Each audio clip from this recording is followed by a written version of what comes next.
Okay, we finally made it.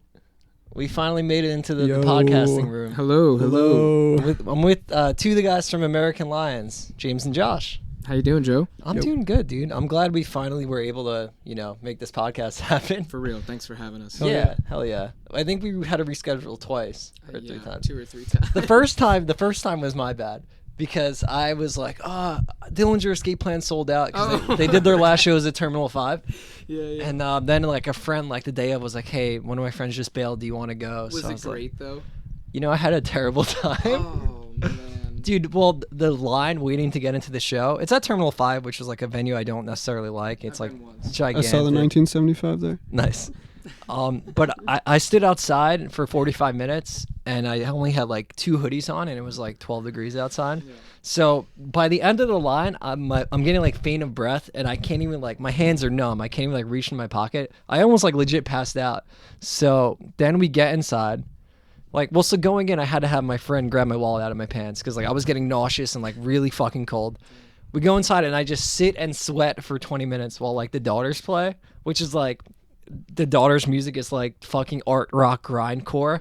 It's called The Daughters? Or Daughters, yeah. Yeah, I think my girlfriend likes them. Yeah. Okay, yeah. Straight grind. Used to be just fucking math grind and then became art rock, but it sounds like you're sitting in purgatory on acid. It's just really, and I like their music usually, but I was nauseous, sweating and freezing and wanted to throw up. So then I legit fell asleep during their set in the venue on a bench.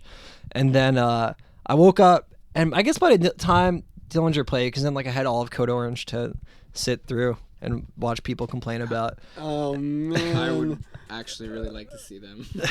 Yeah, it was fun. Yeah. I don't know. A lot of people have opinions, but it was fun. It's weird and different, but Then so then Dillinger played, and I did enjoy that. But they played for an hour and a half, and I really only know one album. So I was this is great, but a fucking 2-hour set, no matter what. 90-minute set is just a lot. Yeah. But it was still a good time. I'm glad I went, but I was just I looked up my symptoms the next day and it was early onset hypothermia. I googled everything that was happening to me. I was yeah, you had hypothermia. So I think I was outside anymore, it would have been bad. So if you're listening out there, please be safe this winter. All of our New Jersey folk, bundle up. But now we're here. Yes. Yeah, now we're actually doing a podcast. Yes, we are here. Coming hot off the release of Surf Rock. Yeah, a couple days now. Yeah. Dude, the record is fucking neat, and it's so different than... And I mean, I guess if you look at the trajectory of what your band has done, it's it's kind of gotten more and more out, I think. Yeah. And I want to ask, what were you thinking when you made this record? But I feel like you guys were let's just make shit that we like and we want to make. Yeah, I mean, it was pretty much completely natural. Nothing was, preconceived in a way where it was we want to do this or we want to do that. It was just we all kind of got together and started writing. Josh and Justin usually write the songs and the skeletons, and we get into a room and we just kind of form everything around that, and it was just super natural. Yeah. Yeah, I would say business as usual. All right, so I started writing for that in my ex-girlfriend's house in this one room that wasn't used at all, and it was just acoustic and like any other songwriting process, but definitely a lot of microdosing and even some shrooms for the medley stuff. Yes. There's a month where we would just do that a lot, weekly, a lot, and that's the product we put out is that's what we got from it. But you guys started fucking around with the piano more too. Yeah. For this album. It's actually on 8 or 9 heavy tracks. Yeah, now. the whole back end, it's more based in that. Yeah, side B is it includes that medley, so from Can't Wait all the way to Millions and More, everything is completely connected as one endless piece of music, with key changes and such. It's neat. It's a lot of fun to put together, just the 4 of us in the room, a lot of it, upstate Massachusetts in the middle of nowhere. The 4 of us would just be in a room with the piano and our amps and the drums, and we would just go through the songs and connecting them and trying to. You guys practiced out there? Yeah, we try to spend as much time up there as we can. Do you have family or friends up there? Or? Justin's mom. has a house up there, and there's like a garage that's not attached to the house. Cool. So like it's like a nice loft, pretty much. You go up some stairs. And, We call it the den. yeah, we call it the den. Cool. And basically, Justin just like I think Justin's mom got him a piano from like some garage sale or thrift, something like that, and I think a couple keys were broken, but he just started playing, and apparently that was like his first foray, or one of his first forays into playing piano. So he gradually keeps teaching himself, and I don't know, it's pretty natural, to be honest. It was really quick. It became a part of the whole writing process. So how would you practice those songs? Like, would he play piano and you guys flesh it out, and then he would add his guitar parts later if there were any? Or Well, for the tracks that he plays piano, there's really only the one guitar. cool. Yeah. I mean, That would be his main instrument. right. In Ruby Red, there's some piano in the verse, but like that's when we play that out, like that's just like a guitar thing with two guitars. Sure. Or whatever. Yeah. But I actually really like how it's a little bit different, with the piano, guitar, bass, and drums as opposed to two guitars. Because like that spread of just like frequencies from the instrument is different. It's a whole The different instruments are balance. different. Yeah, and it's like cool. It's cool for us. It's different. Yeah. Totally. So this was a big project then, right? Like you're making trips, you're secluding yourself, like Couple trips to the den. we pretty much only write and record away from everyone. that's cool. We like that. We like the destination thing. It's Hence fun. why we recorded. Let so you far away. focus. Yeah. Yeah. So making trips to the studio, making micro trips, writing the album at home, right? I had to make a shitty pun. But sorry. I got it though. I understood. So you recorded at Panda, right? At Panda Yeah. Studios? Yeah. All the way in California. 35 days. Lot of money. Oh my God. Fuck, really? Yeah, it was quite an experience. Oh, that is awesome.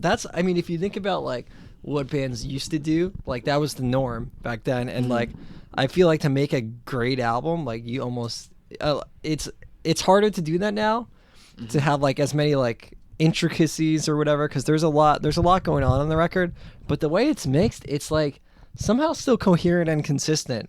Hopefully, Yeah, right? because like the genre, there are some like flip up, like change up genres, I'd say. We go back and forth. Like I think it's like track 4 or 5, but it's like a heavier like Black Spot. Black Spot. yeah, which is like that song's a banger, and then like it goes back into other stuff, but everything like sound wise, you got the right tones for everything. Where it's not like it sounds like a punk band, then it sounds like a piano rock band. It sounds like you guys the whole way through, which I thought was great. neat. That's great. Yeah, Thank you. and like as far as influences, like I picked up like I think when you sent me down like the mixes originally, I was like, this reminds me like In Reverie of like by Saves the Day, that album, but like also like kind of like Queen or some shit. Yeah, like that's cool. That's there's great. like some epic rockness to it. Yeah. Which is Putting Queen and the Beatles on heavy rotation, predominantly the Beatles. and Beach Boys too, Yeah. and the Who. oh, right on. Like those four were primarily like you kind of lock yourselves in a room with those kinds of records, like Pet Sounds or Sgt. Pepper's Lonely Hearts Club Band or Yeah. things of that nature. So there actually was like a classic rock influence, right? Oh yeah. Definitely. Cool. Definitely. Okay. I'm still stuck on. I don't really listen to much new shit these days. I'm still stuck on, classic rock, and that's where the medley comes from. From a lot of Abbey Road and a lot of the later Beatles records. Cool, and man. that Yeah, I sort of mean, thing. there's so much music to go back on that like wasn't, To still discover. yeah, that Yeah. was relevant back then and is still great now. So that's pretty neat. Tracking 35 days. So pre-production 3 or 4 days. That was really fast. It was. I think it was cool, 'cause more everything like was fleshed 2 out already, right? days. It might have been 2 or 3 days because we had full demo versions of every track Yeah. It was more going in. us writing the songs ourselves and less pre-pro from Sam. And yeah, that's how we try and make it the best. We can try and bring it to the studio the best it can be already. Sure. And I think, if anything, he pushes the performance more than changing the songs Okay. With the first time we recorded with Sam was back in like 2013, which was that EP where the single we did the video with you actually. Yes. And I'm in Great times. I'm in an American Lions music video. yeah, it's called Bedbugs. Go check it out. Yeah, the most problematic animal cruelty music video out there. Right, Did right. you guys get like a lot of shit on YouTube? No, not even. I mean, we didn't kill a cat. Yeah, Nobody like would do that. animals. We love animals. There's this mock scene. The concept of the video was like I was like a demon, not a demon, but like I was like all the bad voices inside Justin's head, like telling him to do bad shit, right? Dog suit. Yeah. Hell yeah. In Go a for it. fucking dog suit, which is actually right there in the other room. Oh, so. fuck. I gotta check that out. Yeah, totally. If you ever doing another music video and you want like a big goofy mascot in it, let me know. Definitely. But yeah, so I guess at one point we throw a cat into a wood chipper, or we pretend to. A lawnmower, right? A lawnmower, yeah. And like, but there's real, like, they made fake guts. Like the crew on the video was actually was like crazy. so wild. Yeah, I was blown away. I didn't even know what to expect. There's like until they 7 got, people, right? Yeah, there's Oh, like man. a PA and like all these like people that have roles like getting food and shit. So it was a lot of people like from Montclair Right. State, and like some of them are like gigging filmmakers now, which is cool. But yeah, that was a lot of fun. Yeah, It that was a great full day. Yeah, Mm-hmm. yeah. And then I remember at the end of the night, we needed like you guys were playing, or like we need smoke in the room, and like we didn't have smoke machines, so he was like, yeah, I need everyone to vape and smoke. That was great. So we had the That's great. volcano, we're just like ripping bags. Oh man. That was a lot of fun. Yeah. Yeah, That Damn, was we had a lot of fun. volcano back then.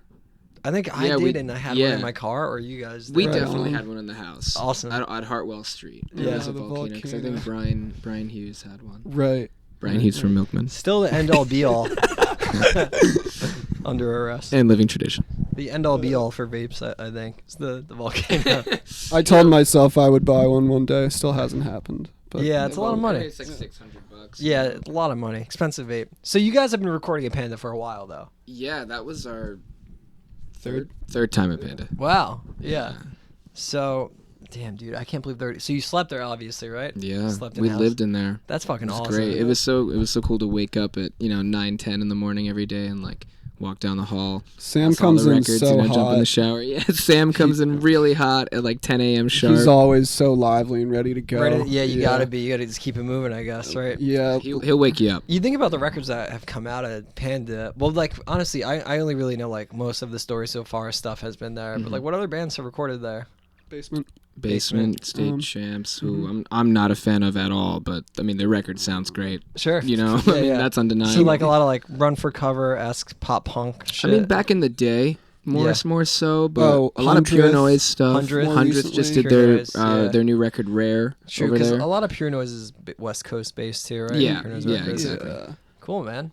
He Yeah. mixed Sunrise Skater Kids. It's Jared Along. Along? Yeah. Yeah. Fuck yeah. That, like, satire pop punk song. Right, that album. I think it was a whole It's a whole album? Yeah, he Oh did my a whole God. record of it. I know, it's I ridiculous. don't even know if I could stomach that. I couldn't. I got through a song. That guy was, like, really funny and, like, really witty. He still does his thing, I guess. I'm sure. Yeah. Yeah. I think he works for the Hard Times, doesn't he? I have no idea. Oh, cool. I feel like he does, but I don't know. That's Fit- neat. Fitz He's just into sh- that like mock satire type Yeah. style. Fitz just showed me one of his songs. It was like a trigger word kind of song, microaggression kind of thing. It was really, really funny. Like Yeah. a spoof thing. Yeah, yeah. Some lyric video. I don't even remember what it's called, but Right he's on. a funny guy. Yeah, he is. All right. So I'm still trying to swallow 35 days of tracking. So two to 3 days pro, Yeah. maybe. 3 days on drums, I think 4. 4 days for drums. Yeah, 4 to so 5, so the record is split up so that like quote unquote guitar songs are the A side and the medley is the B side, and like we worked on the A side first, and he actually was in the process of Sam was in the process of ordering a new drum kit, so we kind of took a break on drums after Fitz finished the A side, and then on I don't even know the specs of the kit, but the new kit came in, he did drums for that, and like we would do the guitars and bass and vocals on the A side in the meantime. Cool. Waiting for the drums. That's an interesting way to do it. Like loop around back to drums. Because usually, typically, like bang out all the drums and all Right. the guitars, maybe not even That's bass what I next and the expected. vocals last. But yeah, cool. Then guitars, I guess finding guitar sounds, right? Like, because I mean, even though like it's like a pretty, it's a dense record. I didn't notice like a lot of extra sounds. Like as far as like Really? you didn't like piano, guitars, post, bass, drums, no. Yeah. No like special effects shit or like There was like a couple small things like on Super Glued and Millions and More. Like you can hear some harmonica or like there's bass organ on organ Super foot Glued. pedals on Super Glued. Sick. That's what the bass line is. There's no bass guitar on Super Glued. It's cool. it's the foot pedals of an organ. I love foot pedal organs. They're Yeah. awesome. It was really cool. Yeah.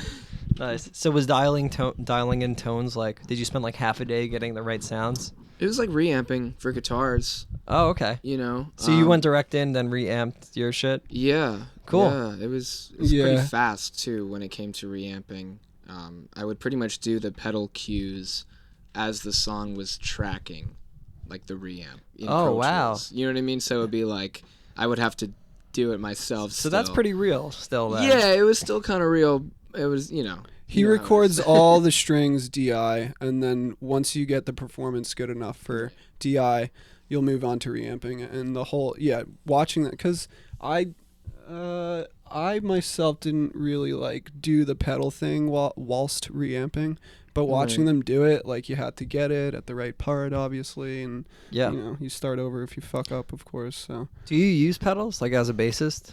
For the record I used 2 that I'm trying to get, but typically I just play with the tuner. I'm looking to get it's Dark Glass Electronics. That's what it is. That's what I used on the record.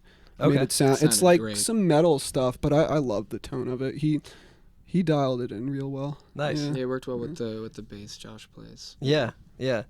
Check out Surf Rock by American Lines. It's an interesting album. It definitely is. Where the name I guess comes from the title track.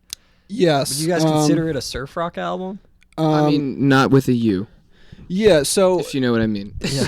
So like I guess the title track I've always thought of as like at least a little bit surfy. Sure. Not like Dick Dale surf rock, but like the E is like, it's rock for the serfs, for the peasants, for the everyday people. Common man. Okay. Like Rock everyone. for all people. Yeah. Everyday people like you and me who work jobs and go to school and, have goals and dreams and everything. Like rock and roll for the people. You just Right on, wanted like a simple, catchy title. And like Justin had the title track, which he never really had lyrics for. So I don't know. I just kind of like suggested the name, and at first I don't think he really liked it, but then we all kind of warmed up to it as time went on. I didn't like it at first. Yeah. I definitely didn't. That Right happens sometimes. Yeah, I was pretty totally. strongly against You it, gotta actually. sit on some ideas and let them stew a little bit. Yeah. It's a pretty neat idea. I mean, that if you think about it, surf rock, SERF, right? Yeah, because everyone's gonna Little think play on SURF. words, Yeah. Now, Wait, is there you like spelled it wrong. is there like a lyrical theme throughout it, or just like songs, catchy pop songs that you want people to enjoy? This is the deal. Like, It's all about a lot of different stuff. Yeah, though, it's- nothing yeah. in particular. Justin and I typically we write our own songs, and then we will collaborate after. Like, I'll present a skeleton of mine, and like he'll show me his, and then we kind of like finish it up as a band and that sort of thing. But there was no real like concept until you get to the medley, where that's a little more specific and dialed in, just like an overarching theme of like, misfortunes, I'd say, just to put it very broadly. Like there's politics, there's child labor, there's just war and fighting, Love is, something so simple. Love is also a theme, yes. Yeah. Cool. Horseman. Right on. So as far as like talking about politics, it's not like super blatant either, I'd imagine, right?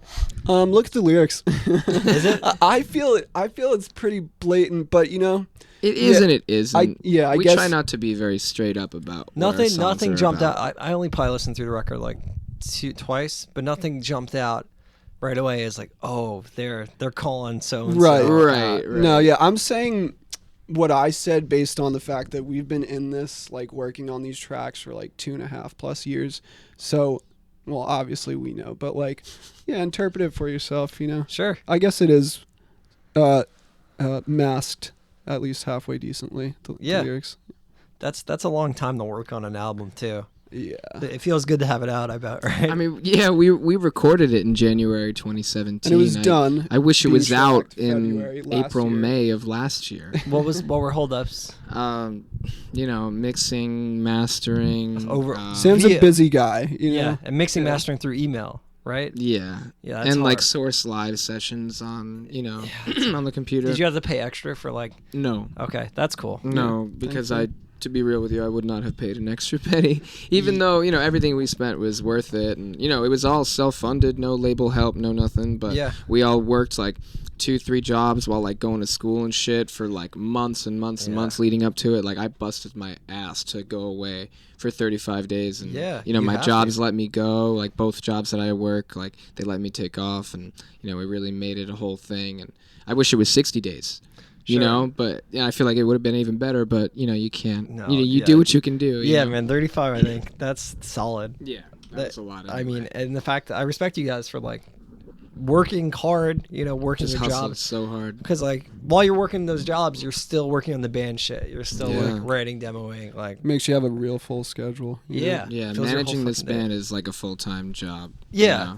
That's the best. Those are the best artists to work with. Like I had the Mayflower Collective guys on. Last week. Love those guys. Yeah, it was really cool. And we talked about like press and shit. And they were like, the best bands to work with are the ones that like treat it like a job, where they're like they put time in on all aspects of the band, not just writing the songs, but like managing online shit. Everything. Yeah, like all the wheels kind of have to be turning. Yeah. So I think you guys do a good job at that too. Like you'll play around here semi-regularly, but it's always like a good time. How was the show, the release show? Oh my God. Much fun. I'm fucking mad I wild, wasn't there. man. I was in the city, but I'm glad it was good. It was out of control. I mean, look, kids are banging on my vents a little too much, but I'll let it go. But they went nuts, and we felt great. The vibe in the room was unreal, and it felt like a real community down there. Who else played? Like American Lions, Toy Cars, Haunt Club, and Living Tradition. Cool.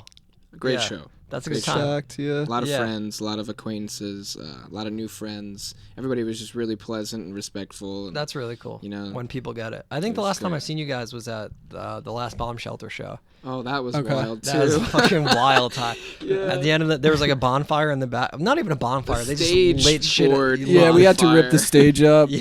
Had to get rid of that. Someone put on like Rage Against the Machine. I think that might have been me. I don't know. But I don't want to take credit though, because it could have totally been Justin. Most likely Justin, but it could have been me. So you guys have been like involved in the New Brunswick scene for a while though. At this point, yeah. Because Bomb Shelter was going on for a while, like probably 2012. About 2012, 2013, we started running house shows. 2013, 2013. Yeah. It was definitely 2013. We didn't start in 2014. Yeah, and you guys kind of like, you had like your circle of bands, but you curated, like you brought in new bands and stuff too. Yeah.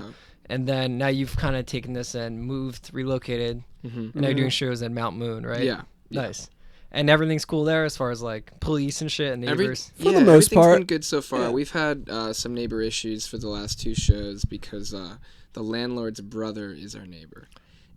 So it's like he'd be spying on us. Yeah, we had too many people in the backyard. Like 100 kids must have been in the backyard, just being really loud. And I hated to be that dude, but I had to go out there and be like, "Yo, everybody's got to come inside, or we got to basically end the show right now because there's no way we're gonna be able to have all the bands play and do what we do. We have shows scheduled. It's for the good of the venue, for the weeks to come. So someone has to be that guy when you're doing house shows. Yeah, you have to watch out for your own ass because we're not trying to pay another $700 ticket or whatever. Yeah, you don't want to deal with that. We've done that in the past with Bomb Shelter. We have dealt with those tickets several before. times. That sucks. Yeah, it's a fucking burden. It's a lot. It's a huge burden, but like an awesome thing to run a house venue. But it's like I respect you guys for doing it. For so long too. Like, yeah, it's been a lot. Yeah. It's been a long time now. It seems like it's so regular now, though. It's like, I didn't even realize yesterday that I am hosting 2 shows this weekend, Friday and Saturday. Oh shit! And I was just like, okay, all right, doing 2 shows this weekend. All right, cool. I'll go do that then. Yeah. It's just normal now. It's weird. What shows? Friday there's Curtis Cooper, Hong Kong Graffiti, Stickbug, and So Totally. Okay. And Saturday is Man Dancing, the OKOKs, Bobby Mahoney and the Seventh Son, and Sad Lips. Right on. Cool. Pretty cool.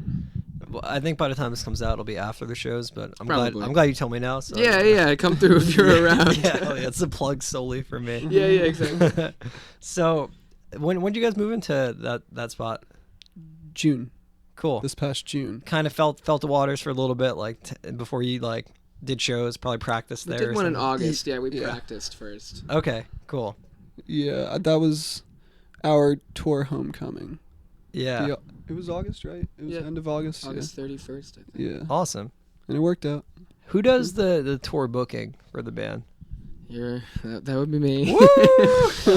Yeah. James. Another job there. Another Yeah, full-time dude, job. I feel you. Yeah. The Oh, worst man. thing about booking a tour is like when dates fall through or like don't come through, and then like not having enough time. I'd say is the worst thing. Oh So my, you need to do everything 3 to 4 months in advance. I just started please. doing 3 months. I was like 3 months is my thing, dude. Dude, yeah. 3 months is my jam right I was now. like I'm booking June. I was a 2-month guy for like from when I was 18 to like but 25. your chances just drop. You know, Yeah. people just already have stuff And it's lined up. terrifying too, because if Oh my not God. nothing comes through in those first 3 weeks, you're like, I know. everything's a month out. What am I gonna do? Right. Like, it's And then just- you're like, I have 2 off days in a row. Holy fuck! Like you can't. You know, we strive for no off days. Yeah, of I don't course. want any day Make not use of playing every a show. day, yeah.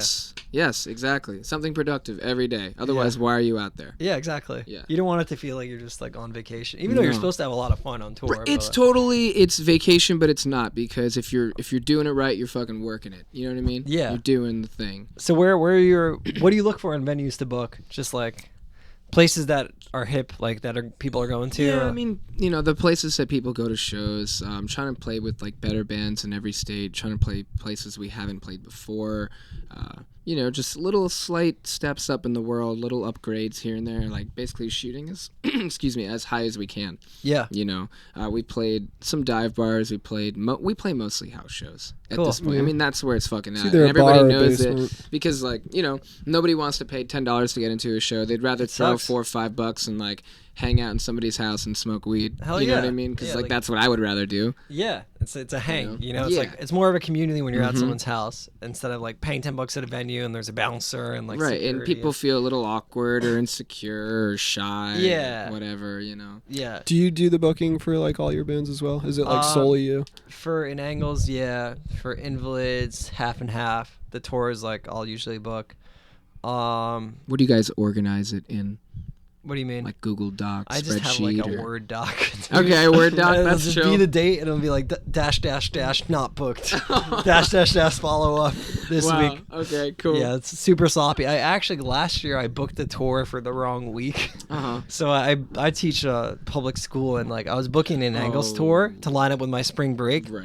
And then like I check like a month out, and this is what I get for booking the whole tour like super stoned. I was like, yeah, I'll get really high and like fucking how I blast gotta out do it, emails. yeah. And if you have all the right dates in front of you, it's fucking great. It's a Right, great time. You right. feel like so productive. Yep. And you're just laying on a couch, but you're like firing off like 10 emails an hour. But like I booked the whole wrong week, and like 95% of it was booked.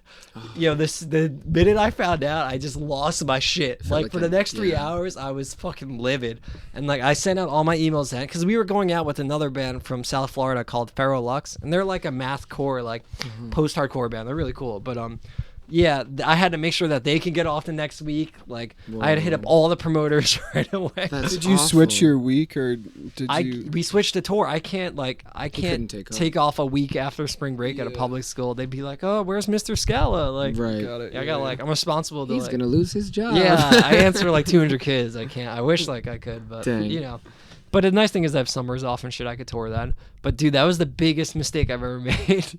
Then like Yeah. this last summer, I like double booked a thing and like had to push a tour back. Then ended up missing one of my good friends' weddings. Like Oh, man. just like a piece of shit. I'm like, oh, sorry, I got a show. Dude, I can't." get it, man. Being in a band, you miss a lot of shit Yeah. on like Yeah. family and friends, man. It's a have to- sacrifice. yeah, it's like just selfish at times, Yeah. you know. But it's you like definitely feel selfish. you're doing it because you have to do it. Mhm. You gotta do you. And you feel like Yeah. a broken record a lot to like your friends and family. Like, hey, buy my record or come to my show. It's like, but at the same time, you have to do that because otherwise nobody's gonna know who your band is, and then you won't grow. You know. Yeah, it's true. I've stopped trying with most of my friends. I'll bug them to come to their show once or twice a year. Yeah. Most of my friends are like pushing 30 or like 35, not 35, but like my friends are like 27 to like 33, 34. I'd say, and Right. like half of them are just basic as shit. Yeah, they're just basic people. I'm like, all right, you're not gonna come. You want to like go to the pub and then tweet about it later or some shit. Right, some normal shit. Yeah, exactly. Some normal people shit. Yeah, exactly. I hate those people. Yeah, dude.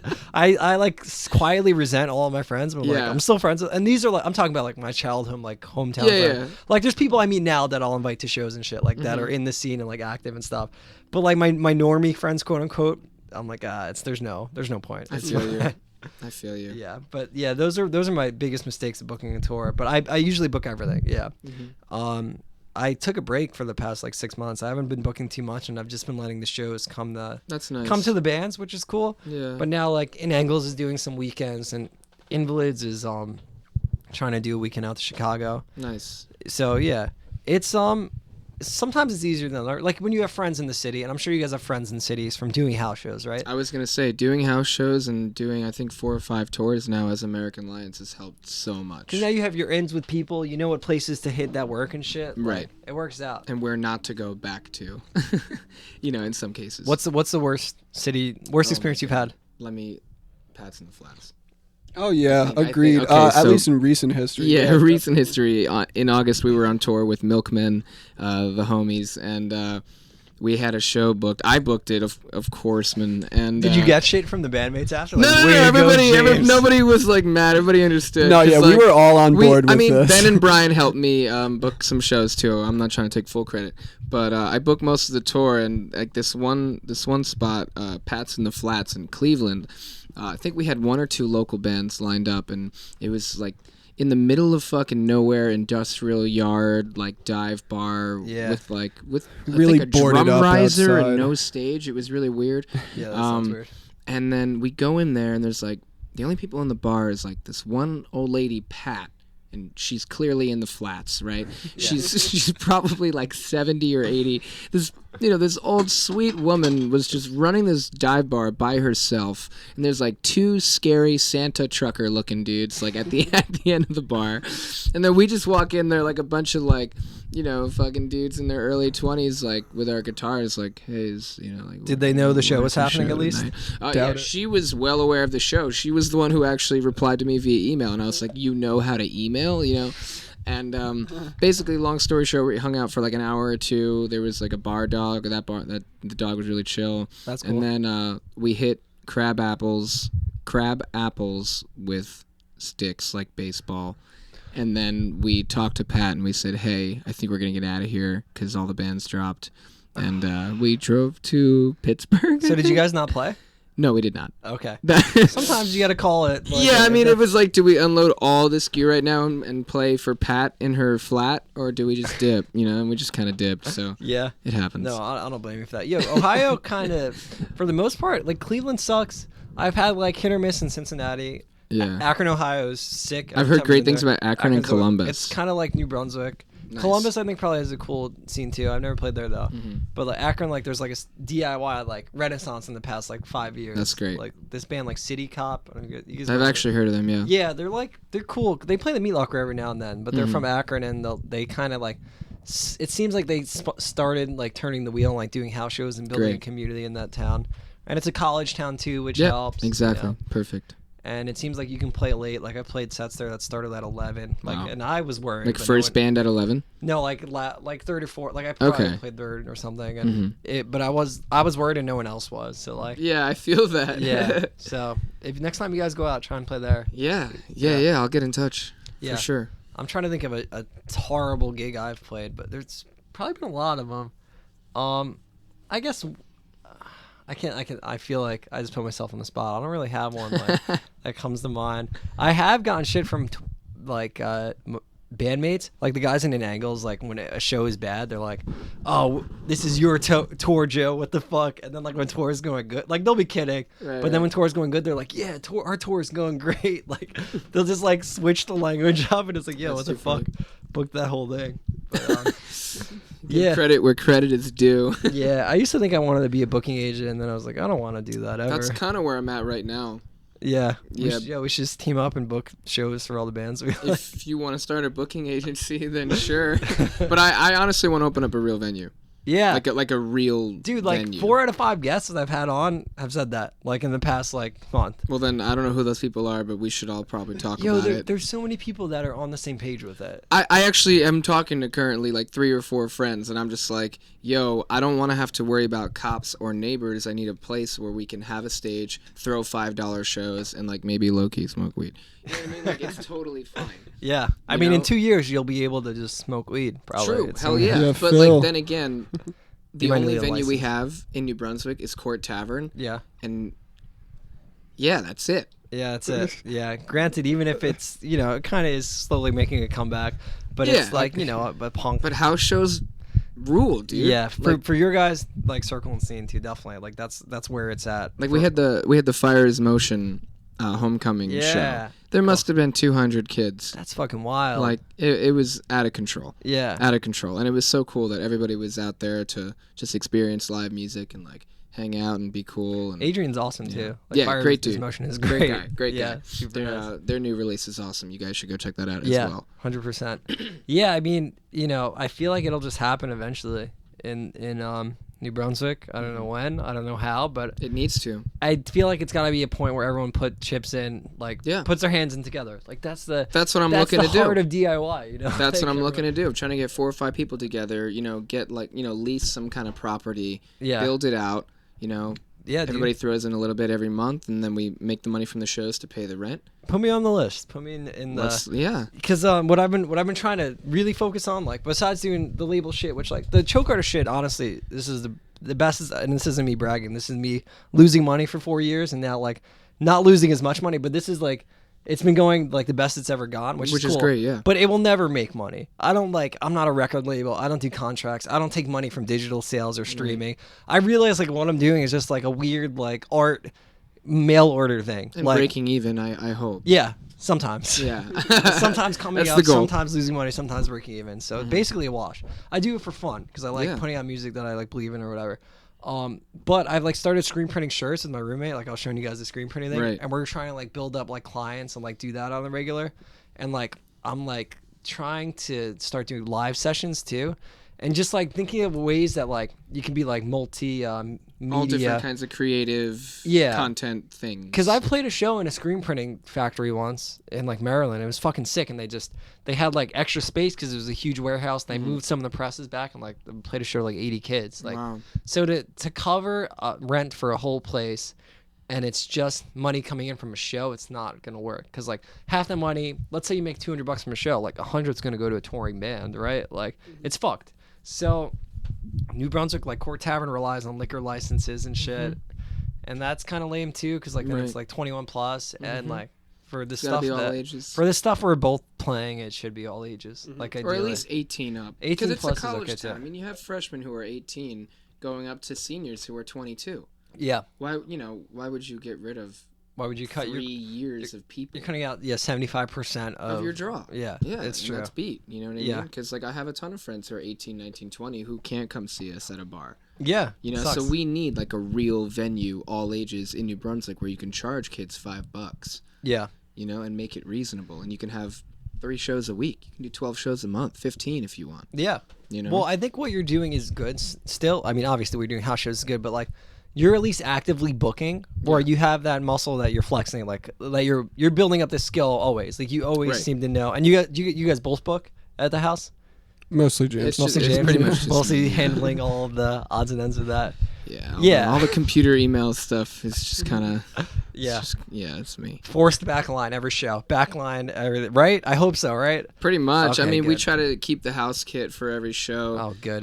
We try to backline the bass cab and like even guitar cabs if bands have heads, but a lot of bands have combos. If you're listening out there and you're in a band and you insist on using your drum set, I guess every show, just think about what you're doing. Yeah, our house kit is great, so like don't worry about it and just use it. Yeah, think about what use you're your doing. Cymbals and your snare, but that's pretty much it. Yeah, that's all you need to use. Or you kick pedal too, Yeah, that'll be good. One time I played a show back in my old band, and the kid had an 810 in there as his bass cab, and so did I, but it was in the trailer.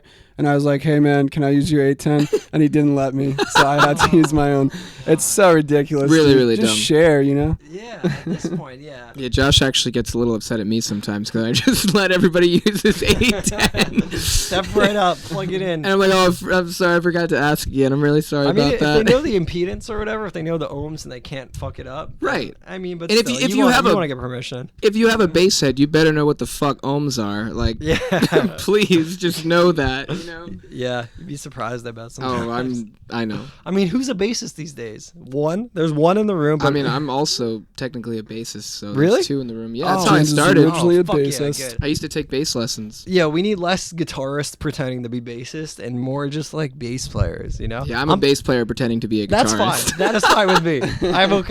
As a drummer, I just appreciate bass players just existing. Like, yeah, actual bass you have players. to. Like, it's important. I don't know. They are very important. So how did your band start? Because you guys went to the same high school as the Moms. No. No, okay, I'm mixing up. I'm crossing Maybe too many Pat did. Maybe our old drummer Pat stories. did. Was that Florham Park? He went Yeah, to? Okay. yeah. So he Yeah. went to school with like John and Maddie, but that was Okay. like back in the day. Yeah. When we started out though, Justin and Pat were jamming up at the Den in Massachusetts that we were mentioning earlier, and me and Josh were on tour with our old band Picture Perfect. It was like July 2012. So you and Josh played in Picture Perfect first. Together, yeah. And when was that? This That had was- to be 2013. 2013? Yeah, August. When was American 2013 Lions is first when we released? went up. 2013? Well, we came out in 2013, like our band. and then August was when we first went up to the Den. Okay. Cool. Yeah, it was definitely like that fast. Yeah, it was really fast. It was like August we began our band, August 9th, 2013. That's when our band started. Cool. And then we recorded that 4-song EP in November. It's fast. Yeah. It's really I fast. mean, it was only 4 tracks, you know. And but- you guys were like, we're going to California. Yeah, it was Well, just yeah, like, we're they- going to start a yeah. band, we're going to go to California They and make already a great had, sounding thing. And Panda lined up because well, it wasn't booked. no, not But it bad. was They being had talked time. about. Yeah, the intention to So, do it, yeah. so Justin and Pat already were jamming. Yeah. Yeah. Okay, and you guys knew one of them. You guys. Knew I had been communicating with Justin while we were on that tour with Okay. our old And band. we met Pat on that. We tour. did actually. It was a July tour, the month before we started the band. with your old band, Picture Perfect. Yeah. Okay, I'm Yeah. connecting. All And the it was dots. probably July 8th in like North Carolina. Pat was playing Cajon for like the singer-songwriter acoustic guy. in North Carolina. Yeah, they were on tour too, and like it just so happened that we ended up at the same place on the same day and the that's same show, wild. and then we hung out with Pat that day. We were like, "Yo, like, shh, like, you know, we're probably gonna like, you know, start a band together, kind of thing when we come home from tour or whatever." Yeah. And at the end of the tour, Josh and I had parted ways with our old friends there, and then, So you knew on the tour that it was you were going to quit that band. Mm-hmm. yeah. Yeah. Were there And any actually, reasons that you want to share in the podcast, or is it like too personal? I mean, one of the members of the band was very straight edge, and I don't get down with that. We also just like started to not really get along anymore, and That's like fair. Yeah. creative differences for creative sure. differences. That's like Okay. the main thing. I mean, always with any band, it's like, okay, you want to sound like that. I don't want to sound like that. Well, Okay, yeah, because you someone know. can be straight edge and still be chill. Like I have Yeah, straight yeah. edge friends who like but like if you're like vehemently straight edge, Right, like, shoving it down people's throats or like acting like uncomfortable, like, you know, just when nobody's bothering you. I had a straight edge band sleepover once, but one of the members wasn't straight edge, and the tour manager, quote unquote, wasn't straight edge either. And he, like, I was like, yeah, you guys can like hit this bong if you want. I'm Yeah. like, and some of these guys are still like really close friends of mine to this day, and I like make fun of them Yeah. now. But this is probably like 2009, and we're all like, I guess 19 or 20, and like, so the tour manager hits the bong, and then like. The guitarist comes into the other room, goes up to the drummer, like, we need to have a meeting right now. Oh my They god. sent him home that day to Jesus Buffalo. Christ. They got him into New York, Oh. and they put him on a bus to Buffalo. Because like, he is that smoked not weed. overreacting? That's like, wild. holy shit. It was so funny. Oh, it was Oh my really good. God. I still make fun of him, but like, because then the band broke up shortly after, because like that sound guy like tried to recorded their album, and he was like, take it offline or else I'll sue. Oh Because he my recorded it for free. It turned into God. this whole stupid thing, but I kept commenting on MySpace like, behind the scenes, the bong that broke up the band. Yeah, what the fuck? Wow, It was one fucking bomb wild. hit. Josh, I felt like you had something to say, and I cut you off before. No, yeah, it was creative differences. It was okay, that's what it was. Like I had it in my head to be like probably James first. I was gonna be like, yeah, I'm not really feeling it anymore in this band, and he just like either replied with I think was yo me too. So it I don't know, just worked out like that. I forget where. I think we were in Florida. We were in Tampa Bay, an antique. We were in like an shop. antique store, thrift store, like walking around like in Tampa Totally Bay weird vibes. Clearwater, Florida, maybe. Okay. Yeah. And this was like a 3-week tour, and we were having a pretty good time for the most part. An eye time. It was okay. Yeah. And Josh and I, we were pretty much. Josh was like the only person I was really getting along with at that point. And we just like vented to each other. Yeah. For that tour. Yeah. Yeah, and our fill-in was about to not come. That was a whole nother story. The morning of a 3-week. But this is when you guys were like 18, 19? I was 16 years old. Okay. So like first band you're in. So this one you're talking about like, oh, we used to play in a silly band. This is the band you're talking about. Okay. Yeah. So that's part of like starting a band. Totally. Yeah. Very long time ago. You deal with shit like that. So that's understandable. Learning experience. Just growing up. Yeah, totally. So it's hard being around someone who's like that straight edge. Yeah, it is. And like I'm never against the straight edge thing because like, it's actually nice. It's a really, healthy way of living. It's like good to not bring chemicals into your body, whatever. But it's like, if I want to smoke weed, don't bother me. Yeah. You know what I mean? Like, I'm not bothering you. I'm in the other room smoking weed. You're in the other room, but you're mad that I'm in the other room smoking weed. Yeah. It's just very childish. It's like very it's just like, I don't agree with you, so I'm mad. Yeah. You know what I mean? It's just dumb. It's like they don't control you. It's like right. It's like not a mature conversation or debate. It's just like, I disagree. And that's that. It's like they watch too many like Dare commercials. Right. Or like, right. I don't like you when you're like this. Like, right.